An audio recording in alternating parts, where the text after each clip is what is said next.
Olá, muito boa noite para você, muitíssimo obrigado pela sua companhia.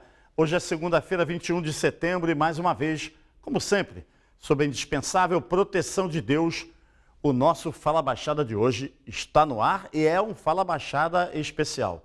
Além da reportagem que nós vamos mostrar em Banco de Areia, na minha querida Mesquita, vamos também conversar com Osmar Bria, que é political coach, especialista em eleições, em campanhas políticas. Você vai conhecer e vai entender, todos nós vamos aprender muito nessa super entrevista que nós vamos realizar daqui a pouco. Antes, porém, vamos chamar o Aécio Lobão, que está em Banco de Areia, na minha querida Mesquita. Põe na tela. Mauro Vasconcelos, nossa equipe foi chamada, é por isso que nós estamos aqui na rua Carnaúba, no bairro Banco de Areia, na cidade de Mesquita. Problema, Mauro, a gente vê logo de cara, não tem asfalto. O asfalto que há muito tempo que está para asfalto, nunca que é asfalto. Muita lama. Aqui já foi asfaltado alguma vez? Nunca. Mauro, estou aqui com mais uma moradora da rua, Dona Rose, que está nos contando que sofre muito com a falta desse asfalto, né, Rose? Muita, sofro demais. Fora os tombos que eu já tomei, já me acidentei aqui na minha própria calçada, porque eu não faço a calçada porque não tenho asfalto, porque aqui o asfalto, se fizer, minha casa vai abaixar. Então eu já tomei um tombo muito feio aqui, que me resultou em perder totalmente os dentes. A gente tem um problema aqui, que as casas acabam recebendo água. Olha só, a altura que o morador teve que fazer a calçada, para tentar impedir que em dia de chuva forte, essa água, ou seja, essa lama toda, vai parar na casa dele. Tudo isso, Mauro, porque olha aqui, ó, a gente tem um bueiro aqui, que seria a solução para receber as águas das chuvas, mas, infelizmente, como não tem asfalto, o bueiro é dessa maneira aí, ó, com essa proteção. Isso aqui tudo, Mauro, para a pessoa acabar não caindo aí. Podia ter a nossa câmera tomar cuidado, porque essa folhagem aqui, na verdade, é uma proteção, porque se alguém se descuidar, pode acabar caindo aqui, se machucando e acontecendo um acidente. É uma porcaria quando chove. Tem um bueiro ali, ó, que aquilo ali vai água para as casas dos vizinhos, ó. Até aumentou aí, ó, a calçada. Justamente por causa de água, que a água invade a casa dos vizinhos. A casa que mais sofre aqui com as águas é essa última casa aqui. Você pode ver que a casa ao lado já fez uma calçada mais alta para tentar amenizar a situação, mas, Mauro, o certo é ter um caminho correto para a água. A própria moradora, com recursos próprios, conseguiu uma solução. Ela fez essa saída aqui, boca de lobo, tem que manter limpo todo dia, porque senão a gente sabe que entope, mas essa é a solução para que a água da chuva não entre na casa dela. Tá faltando aqui saneamento básico e uma rua asfaltada decente com com os ralos suficientes para cada casa ter o seu. Essa é a necessidade que nós precisamos aqui, né? É com você no estúdio, Mauro.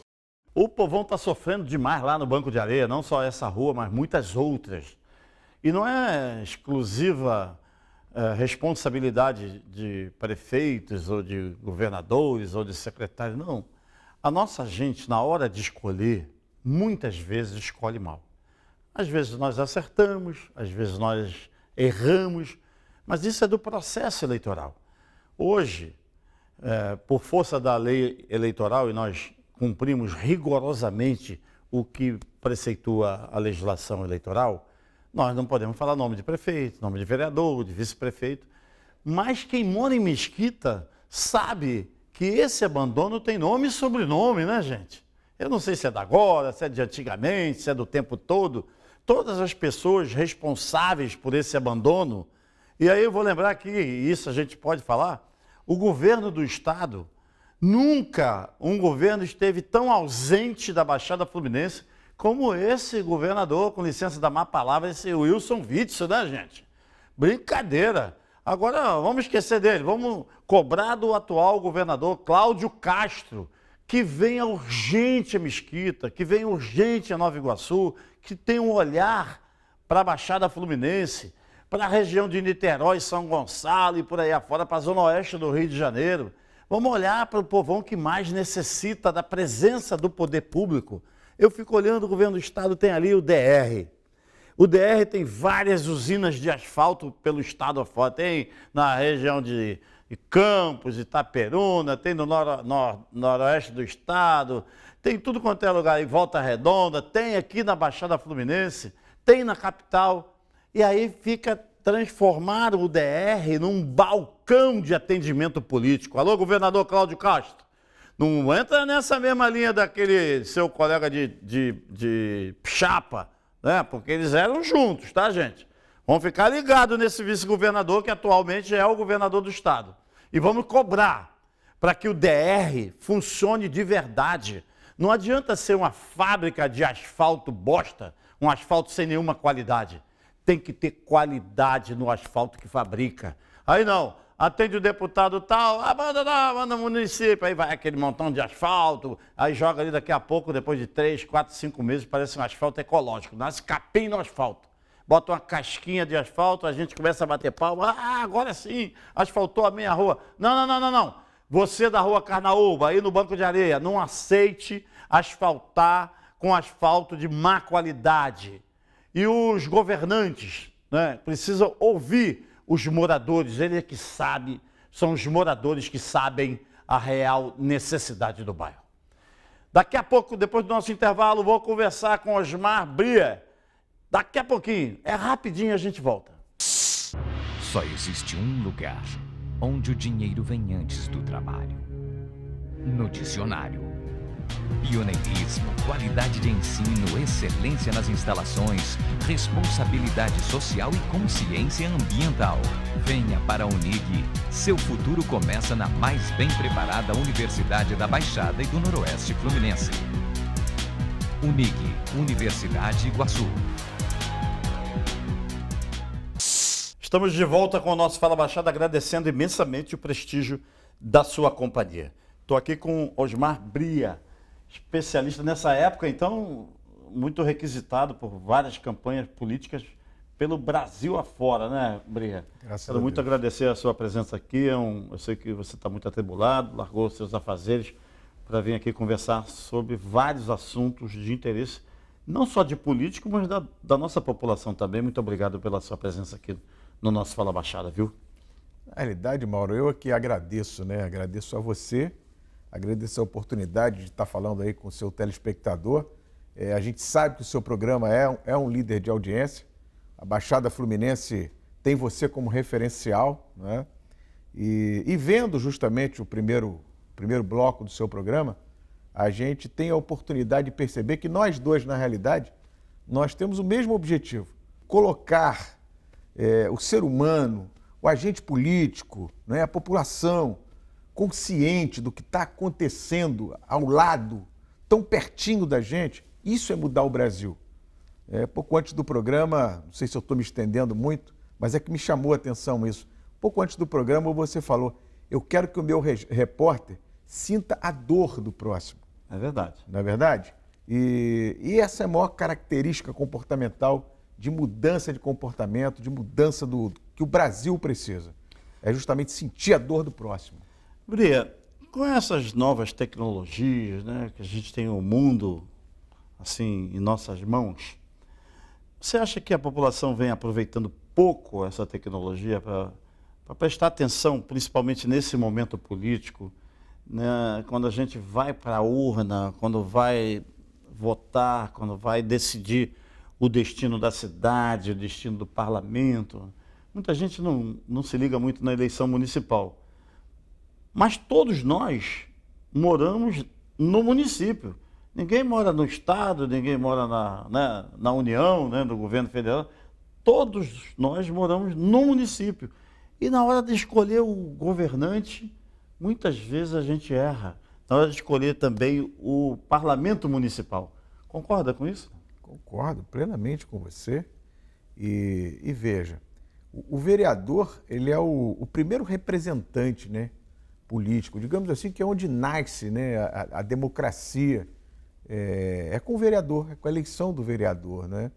E como você falou, a questão dos instrumentos. Há uma falta de entendimento, não apenas da população, mas também do candidato, né? Sobre como usar realmente o instrumento. A gente até fez escrevi um artigo, há um mês atrás, mais ou menos, chamado O Mito das Redes Sociais na Eleição 2020. Porque é preciso você separar bem, não é? A eleição de vereador é uma coisa, a eleição de prefeito é outra coisa. A população consegue enxergar muito bem o seu prefeito ou o seu candidato a prefeito através das redes sociais. Mas não consegue entender muito bem a questão do vereador, porque o vereador vota da minoria, né? E a rede social, por ser justamente uma mídia espontânea, uma mídia de atmosfera, o que acontece? Você entra nela e vê um todo, não é? Mas o vereador quem é? É aquele pequena parcela da população, mas é essa pequena parcela que vai mudar a sua vida, né? Que vai mudar a vida de você que está aí me assistindo, né? Que vai mudar a vida daquela rua que você mostrou ali.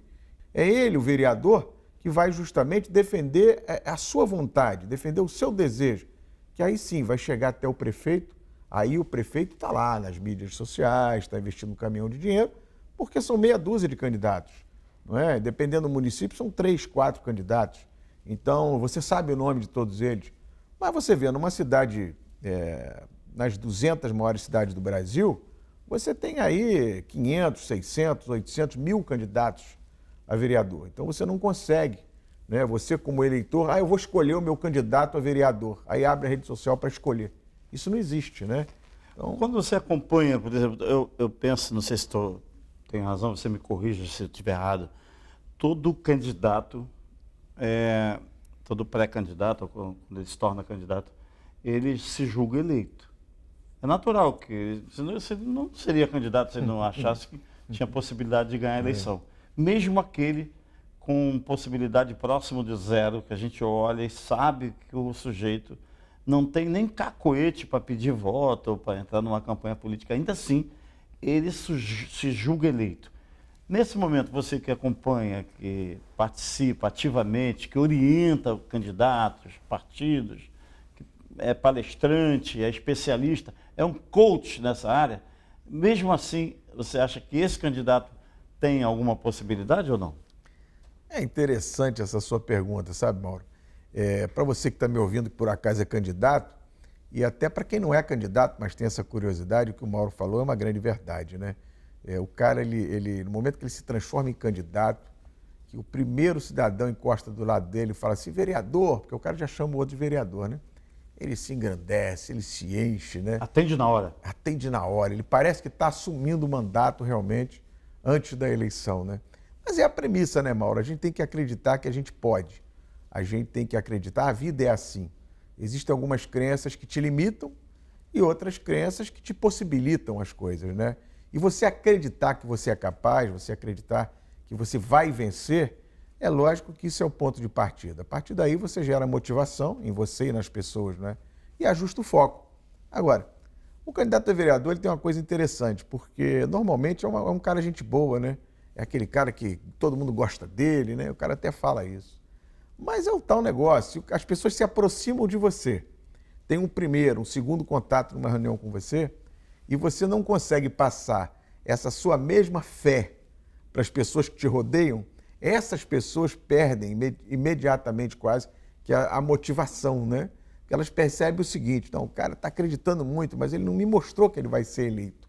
As pessoas, para unir objetivos com alguém que é candidato, né, é o quê? O mandato, ele, na realidade, ele nunca pode ser entendido como um fim, né?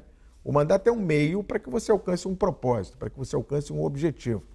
E o grande lance, até do nosso livro, da Fórmula do Voto, que está aqui, inclusive, né, diz justamente isso, que você precisa usar o mandato para alcançar o seu objetivo de vida, que é cuidar da população, que é cuidar do próximo, enfim, cada um tem um objetivo específico. E quando você deixa isso claro, você começa a aglutinar pessoas, ou melhor, colocar pessoas ao seu redor que também tenham objetivos, que também possam se apoiar nesse mesmo mandato, né? Então esse é um grande diferencial. Mas ninguém apoia um objetivo comum com outro alguém sem acreditar que aquele alguém vai vencer a eleição, né? Queria assinalar duas coisas. Antes, em eleições anteriores, nós já tivemos eleições com 8 meses de campanha, quase um ano, lembra quando as campanhas eram extensas, depois diminuiu para 6 meses, depois para 90 dias, e agora essa eleição municipal, em razão da pandemia, ela ficou curtíssima. Então, um período muito curto para o candidato passar da euforia daquela do já estou eleito para a decepção, que que depois é substituído por fui roubado, foi muito bem votado, mas eles me roubaram. É muito comum isso também. Não? O cara quer um motivo. É muito comum. Nesse livro aqui, se você me permite até mostrar aqui o livro, né, A Fórmula do Voto. Você trouxe para mim, né? Claro, trouxe um para você. Na verdade, são 2 livros, né? A Fórmula do Voto e Mulher, Emoção e Voto, que é o livro que nós lançamos agora há pouco tempo, né? Esse já há um pouco mais de tempo, são meus 2 últimos livros. Mas nesse primeiro livro, Na Fórmula do Voto, eu conto essa história, exatamente essa história. Eu fui candidato em 2008 e eu passei por isso tudo aí que você está falando, né? Falaram para mim que a eleição era sola de sapato, né? Você vai ganhar a eleição com a sola de sapato, com um bom discurso, algumas lideranças e algum dinheiro. E o dinheiro vai chegar na hora certa. É sempre isso que a gente ouve, né? Eu andei pra caramba, falei pra burro, tinha um monte de liderança, o dinheiro eu estou esperando até hoje. Não veio? Não veio. Até hoje estou esperando dinheiro, isso é assim mesmo, né? E no dia da eleição eu olhei assim, eram mais 8 horas da noite mais ou menos, que naquela época demorava um pouquinho mais. Eu olhei assim para aquela telazinha, quando deu meu resultado, sabe? E era assim, ó, tu ficava assim, Mauro. Parecia que você tinha sido atropelado por um caminhão. Tu não sabe, tu perde o chão. E quando você volta a si, alguns minutos depois desse transe, né? Você começa a buscar isso aí que você falou, que é a explicação. E a primeira explicação que vem na cabeça hoje é assim, ó, eu fui roubado. A urna eletrônica, ela é roubada, né? Depois, a segunda explicação é justamente, fui traído. Fui traído por todo mundo, e etc, e etc. E depois, né, graças a Deus, nos últimos 13 anos, o que eu fiz foi tentar aprender como é que vence a eleição. Porque perder a eleição, eu aprendi em 2008. Muito bom, muito bom. Agora, Bria, você já fez campanhas assim para governador, para senador, para vários estados brasileiros. É diferente aqui no Rio de Janeiro, por exemplo, para o Nordeste, a forma de orientar o candidato? Tem um candidato que resiste à orientação, que não aceita, que quer fazer daquele jeito contrário e faz do jeito dele e acaba se dando mal? Tem muito, né? Tem muito. É diferente, mas não muito. Todo mundo chega para você e diz assim, não, mas aqui na minha cidade a eleição é diferente. Aqui não, aqui é totalmente diferente. Eu digo para ele, não, realmente, são 5.600 cidades que são muito diferentes. Todas as eleições são diferentes. O candidato, ele tem muitos candidatos que resistem, muitos. Mas eu costumo dizer o seguinte, quando o cara vai até o nosso treinamento, ele resiste durante pouco tempo. Logo ele começa a perceber que está acontecendo alguma coisa diferente, que a gente procura dar um foco diferente na procura do voto, né? E não dizendo para ele que ele está errado, e também não dizendo para ele que eu estou certo. Eu simplesmente vou colocando para ele algumas coisas óbvias, empilhando coisas óbvias, não é? E no momento que você empilha a segunda, terceira, quarta coisa óbvia, ele olha para você e diz assim, pô, isso aí eu consigo fazer. E é óbvio que se eu fizer isso, eu vou vencer a eleição.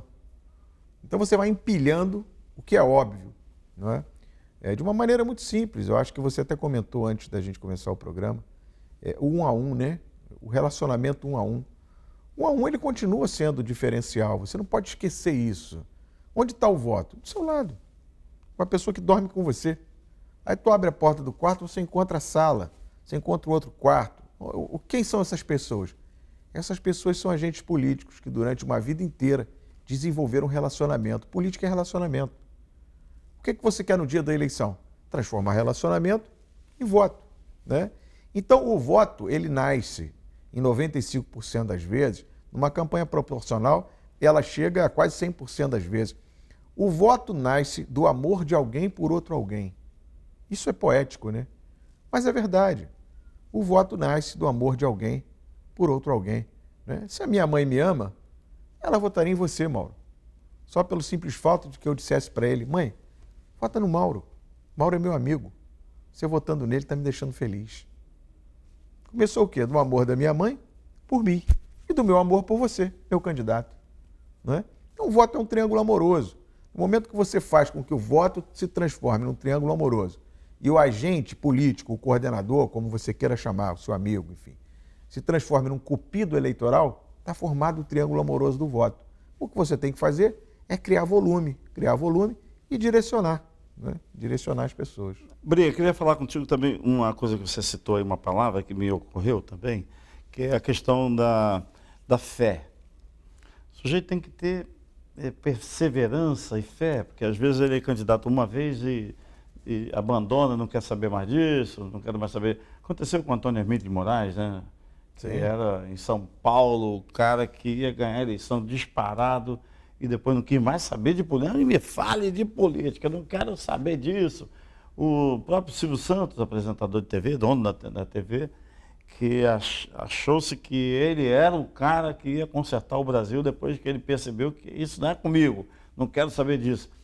E mais recentemente, alguns anos para cá, algumas eleições para cá, a mistura de religião com política. Na Câmara Federal e no Senado existe até a bancada da fé, né? A bancada evangélica. Né? Não só a igreja evangélica, mas católicos também interferem, né? Padres são candidatos, gente ligada à igreja católica. O próprio atual governador Cláudio Castro é ligado, é cantor da igreja católica, não é isso? Verdade. Essa interferência é nociva ou é positiva? Rapaz, essa é uma perguntazinha danada, né?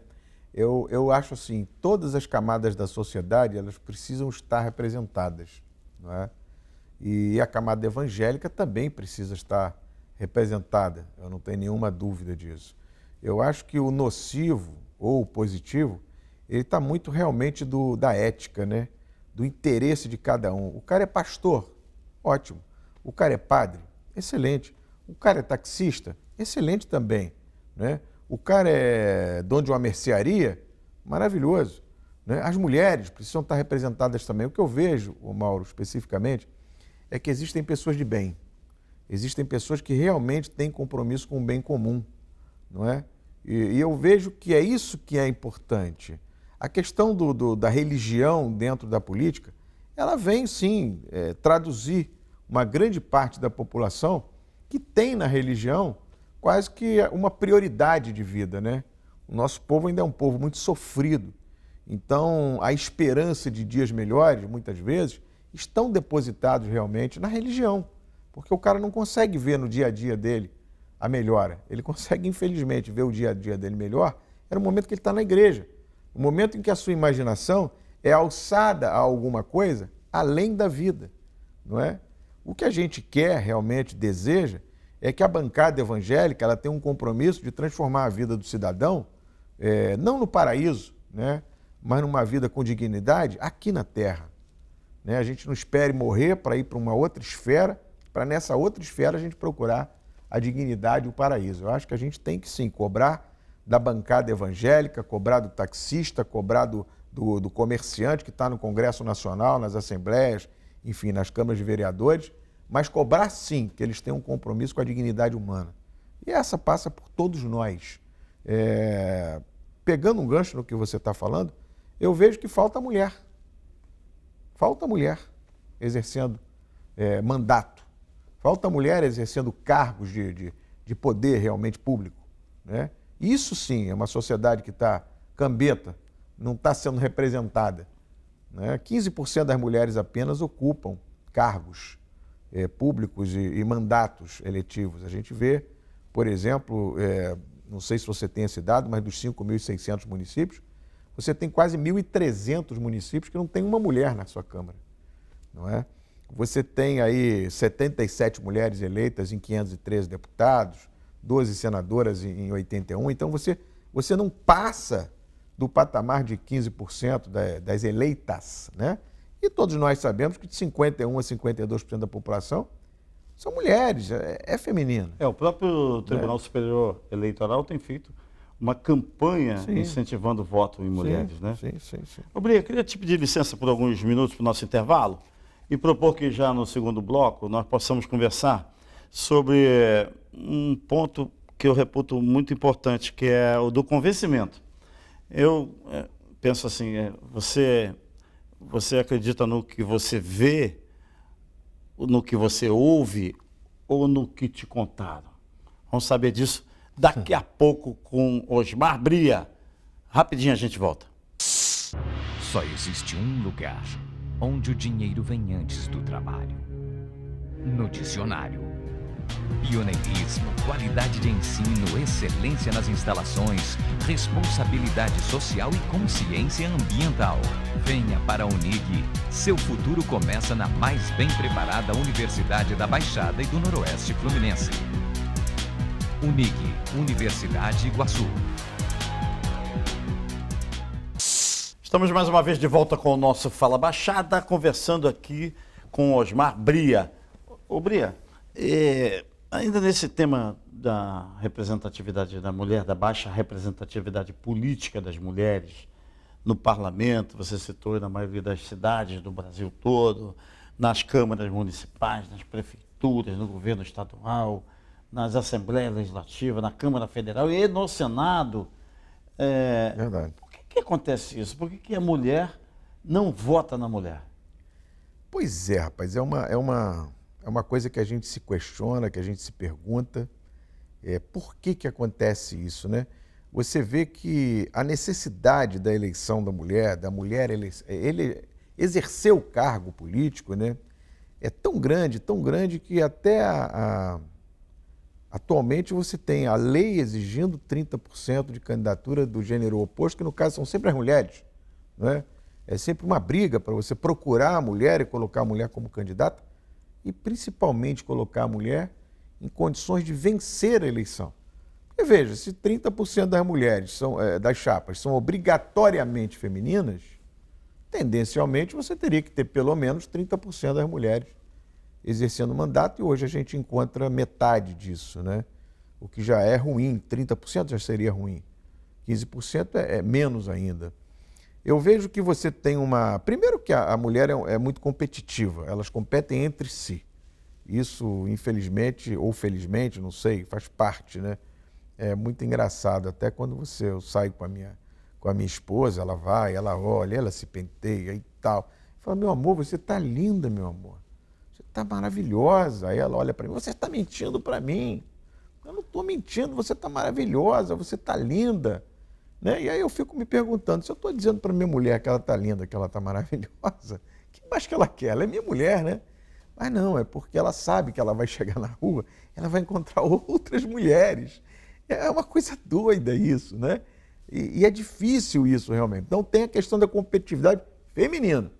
Mas veja, aí você vem para a segunda parte da pergunta, que é por que a mulher não vence a eleição, né? Por quê? Porque realmente o quantitativo de mulheres é menor e elas precisam acreditar que podem vencer a eleição. Para isso, ela precisa de um apoio do ambiente que rodeia, né? Porque para você ter um resultado diferente, qualquer resultado que você queira mudar na sua vida, você precisa mudar algo no seu comportamento, né? Você precisa fazer alguma coisa diferente do que você faz sempre. Aí você vai mudar o resultado. Ou seja, você tem que sair da sua zona de conforto.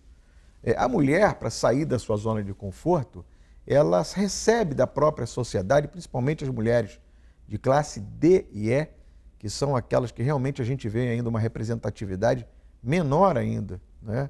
Por exemplo, no Congresso Nacional, das 77 deputadas federais, 90% delas têm nível superior completo, mestrado ou doutorado. São de classe C, B e A, né? Então você observa que a mulher, além de quantitativamente ela não estar se representando, ela ainda tem a questão das classes sociais que fazem com que a sociedade, de uma maneira geral, sinta falta da representação feminina. E por que sente falta da representação feminina? Eu escrevi um livro para falar disso aqui, ó, Mulher, Emoção e Voto, né? Para dizer o quê? Que a mulher é emoção. A mulher ela tem mais capacidade de desenvolver empatia, e uma empatia imediata, não é? Não apenas aquela que a gente chama de empatia cognitiva, mas uma empatia emocional, que é entender a emoção do próximo e principalmente a preocupação empática. Que a preocupação empática é que traz a dor do próximo para dentro da política.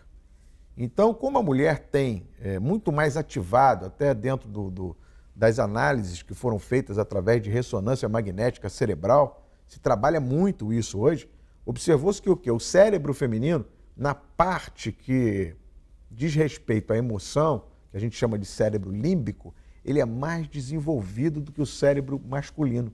O cérebro masculino ele é mais racional. E eu vejo, Mauro e telespectadores, que o que nós precisamos realmente é trazer a empatia, mas a empatia de verdade. A empatia de verdade é a preocupação empática, que é trazer a dor do próximo para dentro da política, para dentro dos mandatos eleitorais. E a partir da dor do próximo, você começa, sim, a projetar o que você precisa. E isso a mulher transmite com mais propriedade, né? Com certeza então, absoluta. Você está querendo dizer que todos nós, homens e mulheres, precisamos estar com os ouvidos mais abertos para o que as mulheres estão, a mensagem que elas estão nos passando, nos querendo passar. Exatamente. Eu diria que você foi no ponto-chave. O político, o agente político, precisa aprender a falar menos e a ouvir mais. Não é? Porque quem tem a solução sua, que você que está me ouvindo aí, está nos vendo agora, né? Quem tem a sua solução, a solução da sua vida, é você mesmo. Eu só vou saber qual é a sua solução se eu te ouvir. Né? Então, imagina no momento que o seu prefeito, o seu vereador, resolver, em vez de dizer para você o que ele vai propor a você, ele parar um pouquinho, 2 minutinhos na sua frente e perguntar a você qual é a sua verdade, o que você espera para você, para a sua vida, né? Para a vida das pessoas que você ama. Está aí a explicação para muita coisa que a gente mostra aqui no nosso Fala Baixada. Às vezes a gente vê, por exemplo, uma praça destruída, recentemente construída, ou um posto de saúde, ou uma creche, que o governo, ou o prefeito, ou o governador, o deputado indicou e tal, para aquele determinado lugar, e não é aquilo que a população queria. Queria uma outra coisa, queria um outro equipamento, um posto de saúde, outra coisa. Exatamente. Ele faz o contrário. Eu defendo ainda que isso deveria ser uma eleição, uma opção. Você vai 5 opções, tem recurso para fazer isso, isso, isso. Marca um domingo lá e o cara marca com X. Quem ganhar, leva. O governante vai fazer aquilo. Mas o governante, depois que senta na cadeira, ele se transforma, isso é um outro assunto, ele se transforma de uma maneira que a população não entende. Ele começa a se cercar de muitos assessores, e esses caras parecem que são uns espíritos do mal que estão ali, né? Uma vez um cara me deu uma aula sobre o chamado espírito obsessor, é aquele cara que está sempre ali atuando no sentido inverso. Você crê nisso? Você acredita que isso pode acontecer? Rapaz... Tem que ter permissão do cara, né? O cara que está sentado lá fala, tá, vou deixar. Eu acho que sim. Eu acho que você tem sempre digamos assim, o número 1, né? Não há o que fazer. É como se você estivesse sentado ao lado de um lago e você jogasse uma pedrinha. Tu joga a pedrinha, digamos assim, é quem manda, né? É quem é o formador, digamos assim, de opinião. E depois você tem as ondinhas que vão se abrindo. Essas ondinhas que vão se abrindo é o que a gente chama de efeito de ressonância, não é? Que o líder inspirador acaba evocando nas pessoas, provocando nas pessoas. Agora, é claro que a gente espera sempre que aquele líder, que seja o líder inspirador, né, que inspire as pessoas justamente a promover uma mudança no ambiente, sejam do bem, né? E entenda, isso que você falou é fundamental. Temos que ouvir. O líder precisa ouvir as pessoas. E você deu uma ideia boa. Mas veja, se a gente vai eleger vereadores, e o vereador é o representante quase que da rua, imagina se você tiver um representante em cada rua capaz de ouvir. E você imagina se você tiver um prefeito capaz de ouvir. Né? Você tem um efeito de ressonância contrário muito rápido, pelo simples fato de ouvir. Né? E isso, logicamente, vem da empatia, vem de você se colocar ao lado, ao invés de você se colocar acima das pessoas. Barack Obama, quando venceu a eleição dos Estados Unidos, sua primeira eleição, no discurso de posse, ele colocou uma frase que eu sempre chamo a atenção nos meus treinamentos. A América precisa de uma revolução empática. Eu acho que o Brasil precisa de uma revolução empática, né? Passa pela revolução empática, passa pelas pessoas perceberem que precisa entender a dor do outro, sorrir mais, mostrar para as pessoas que o fato de estarmos aqui hoje, nesse programa, é o que há de melhor na minha vida, né? Que vocês que estão aqui presentes, você que está me ouvindo, é a coisa mais importante nesse momento. É isso. Queria te perguntar, foi o compromisso no bloco anterior, se a questão do você viu ou te contaram. Quando alguma pessoa me conta alguma coisa, eu pergunto, você viu ou te contaram? Se ele fala, eu vi, merece um pouco de muito mais credibilidade do, não, eu não vi, mas minha mulher viu, meu cunhado viu, meu vizinho me falou. Então, até no direito tem a tal da testemunha do ouvir dizer, né? Não, mas o senhor assistiu o crime? Não, não. Mas eu ouvi dizer que foi o cara que matou. Mas isso não vale nada, né? Como comprovação, como prova, não vale nada. Na política e na campanha eleitoral, a gente ouve muito dizer, né? Eu, voltando um pouco aqui da parte da religião com política, e muito presente, por exemplo, agora, o caso da deputada federal Flor de Lis, que foi uma votação super expressiva e tem uma história, uma versão, isso a gente aprende também no jornalismo, a separação da versão e do fato, né? E a gente conheceu ao longo do tempo a versão Flor de Lis, né? O que ela apresentava, aqueles seus 50 filhos, aquela obra social, aquelas igrejas, aquelas pregações. Eu mesmo fui muitas vezes comprador do CD dela, né? Minha mulher é evangélica, eu já até mostrei aqui. E depois, né, antes da metade do mandato, o mundo todo ficou conhecendo a verdadeira face dessa que se transformou de Flor de Lis a flor de lixo. Isso é cruel para o cara que confiou nela, né? O eleitor. Muito cruel, né? Até porque ela moveu realmente a emoção das pessoas, né? Isso. Ela movimentou a emoção das pessoas. As pessoas realmente acreditavam nela, né? Então eu creio que isso é uma punhalada mesmo, né? O que era lis virou lixo, né? Então é mais apropriado crer no que você ouve ou no que você assiste, e essa relação de confiança, você que já treinou, já formou milhares pelo Brasil afora, tem que ter uma relação de confiança com o candidato? Não tem nenhuma dúvida disso, né, Mauro? A gente fala sempre de persuasão e influência, né? Você persuadir ou influenciar, a parte de quê? Parte justamente da semelhança. Você normalmente gosta de quem é semelhante a você. Aquela conversa assim, os opostos se atraem, isso é uma lei física. No relacionamento, os opostos eles se distanciam cada vez mais. A gente está juntos porque a gente tem alguma semelhança. É óbvio, eu procuro as semelhanças em você e você procura as semelhanças em mim. Verdade. No momento que a gente se sente mais semelhante, você vai ganhando credibilidade um no outro. E a partir da credibilidade, você vai começando a persuadir e influenciar. Então, tudo começa na semelhança. Como é que essa conversa fiada de que os opostos se... Não passa de uma conversa fiada, então, conversa fiada. Conversa para boi dormir, como dizia antigamente. Conversa para boi dormir, você casa. Se você não tenta se adaptar ao composto comportamental, né, da sua esposa e ela, vice-versa, o que acontece? Separa, né?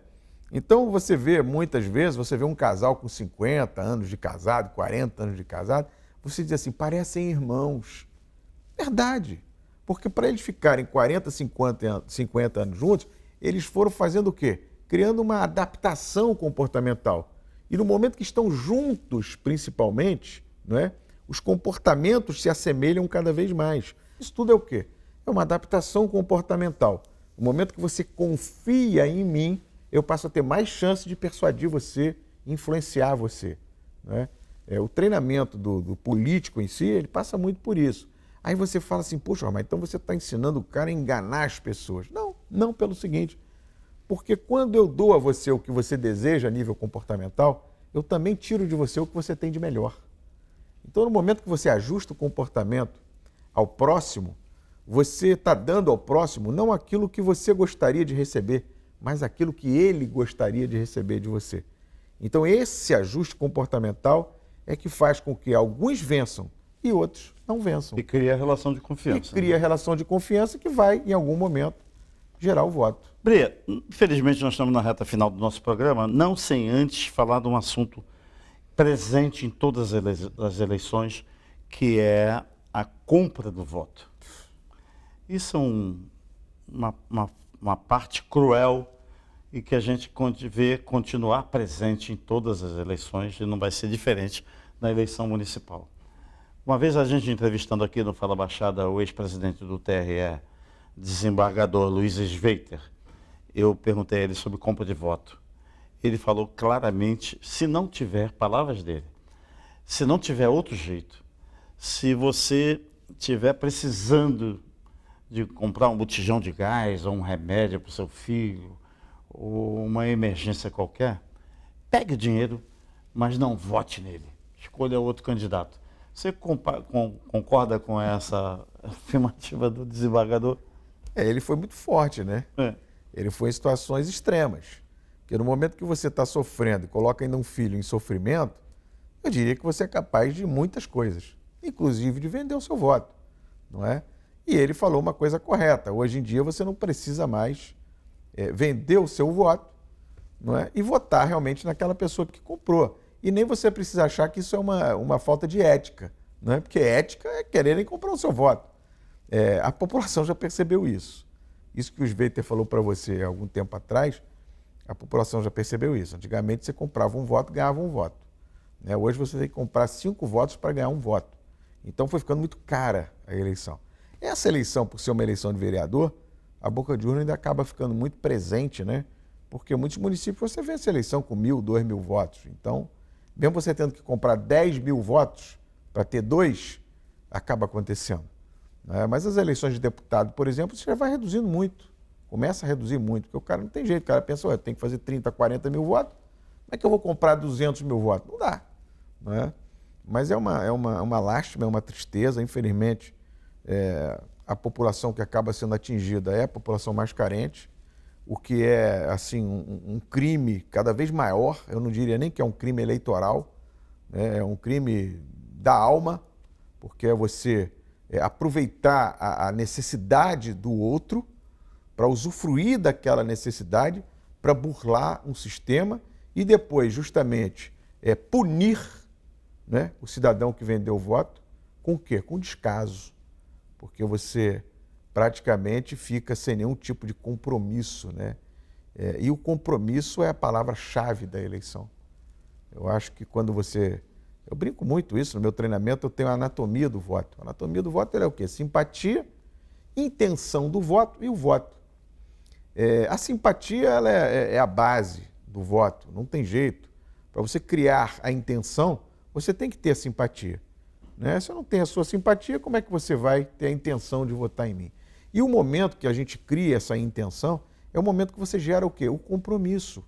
O compromisso de você votar em mim, né? O compromisso de eu que estou sendo votado, tentar de alguma maneira satisfazer os seus anseios, não é isso? E você precisa ser coerente no dia 15 de novembro, cumprindo o seu compromisso, que é votar em mim. Porque foi o que nós combinamos, né? Dentro da minha capacidade de persuadir você.